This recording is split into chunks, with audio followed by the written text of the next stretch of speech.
Well, I am a caricature artist mainly, but in my downtime, which is usually the winter, I have time to experiment with painting. You know, here in upstate New York, the caricature event business slows right down at the end of fall, early winter.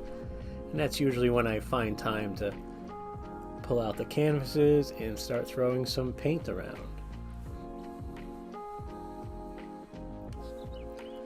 Yes, in a way, they are related to the art of caricature, whereas I'm pushing and pulling features, although my faces and figures in my paintings don't lend themselves to detailed features. I consider them more of like a blur or more of like implied.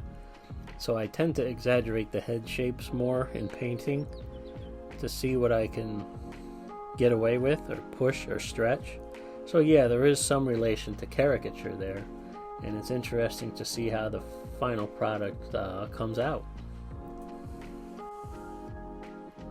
Well, the process lends itself to the inspiration. The process is starting with blank canvas, and actually I even repurpose old canvases that I didn't like how they came out. So I basically start adding paint over and over, layer after layer, and acrylic dries quick, so you got to work quick or work on a dried surface. And then I start looking for like an image within the paint itself. Sometimes I see a face, sometimes I see a figure, or sometimes I have something in mind in like a pre-sketch in a sketchbook somewhere, and then I go from there.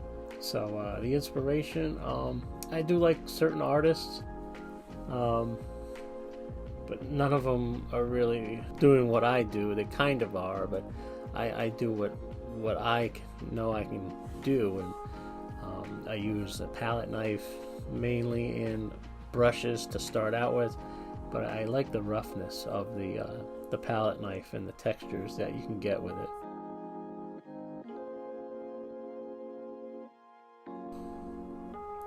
Well, that started kind of as an experiment. It's like almost like a thing of value, right? What is this thing you created worth? Is it worth someone walking by it or driving by it and seeing it on the street? Are they going to stop and go out of their way and pull over and snatch it up? Well, yes, all of them have been snatched up. I do regret some of them. I want some of them back because they were really cool. But I just said, hey, I need more room in my art studio, so I just wanted to do that, and using the tools of our time, right? Using the internet to social media to kind of snap a picture of it, and almost became this little, scavenger hunt. And I didn't invent this. I got the idea from Baron Batch. He is a Pittsburgh artist. I got that, and if you don't know Baron Batch, he was also a famous NFL football player who left the NFL to do his painting full time. That's how much he loved it and believed in it, and he's been very successful. So that was kind of how I got into leaving the paintings in public places. So pay attention when you're out there. You may see one of my paintings out there. You may want to grab it up. So I use acrylic paint, and it dries really quick, so you got to work really quick. I just don't like oil because it could take 2 or 3 weeks for a layer to dry.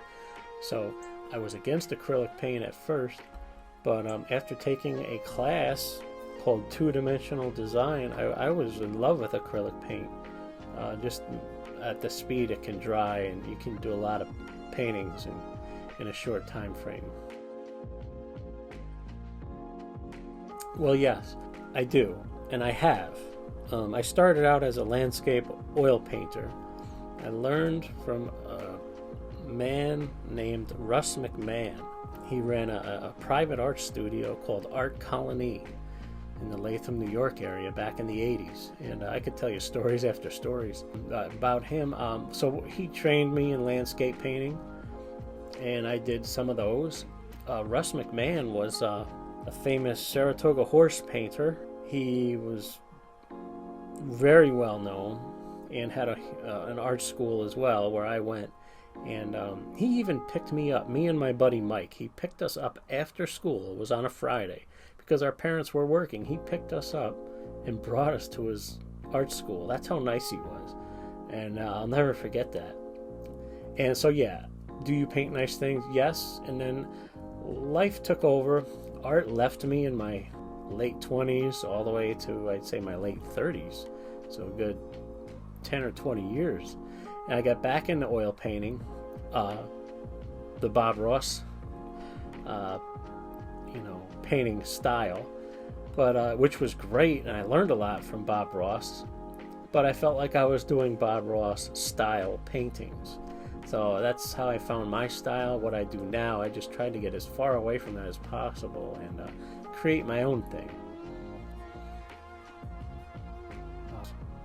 The painting, I don't really have a name for it, but he's got like blue eyes, and I like it because of how the texture came out. There's multiple layers on that, and the blue is just so striking, and it's right out of the tube. I don't mix colors. I just squeeze it right out of the tube, and I use the palette knife and start making shapes. And so I'd say that's one of my favorites. And people could call it dark art or horror stuff or grotesque, and that's not really how I see it. It's just what comes out of me. Sometimes you gotta cast out your frustrations, and that's how I do it. But it's more of shapes for me, because being a caricature artist, I just am so interested in crazy head shapes and features. So that would be one of my favorites. Well, currently you can just always reach out to me on Facebook under Caricatures by Mark. If you ever wanted to collect a painting, feel free to reach out. We can make that happen. Or if you see one in public, don't be afraid to check me out on the social media. You might see one out there and you might have to snatch it up.